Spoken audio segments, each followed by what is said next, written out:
каржыланган федерация болуп эсептелет. Анан мен Айтурган Жолдошбекова жөнүндө да айткым келип атат да. Айтурган Жолдошбек эжекебиз болуп саналат. Бул да бизге окшоп федерацияда эле ушундай тренер болгон, аяктын мүчөсү болгон, жана ушундай көптөгөн конкурстар болот эмеспи? Ошол конкурстарга активдүү катышуу менен ошол жактан өзүнүн апасы менен барып Америкадан ООНдун трибунасында выступать эткенде, ал Айтурган эжекебиз ООНдун трибунасында выступать эткенде ушу Кыргызстанда болуп жаткан кыздарга карата мамилени козгогон да.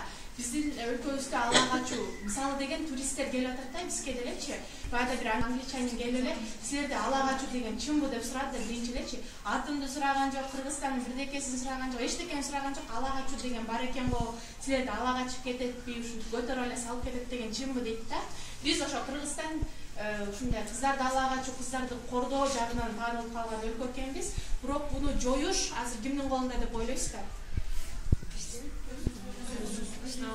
Азыр кыздар өзүбүздү коргоп, бирге алып иштебесек, биз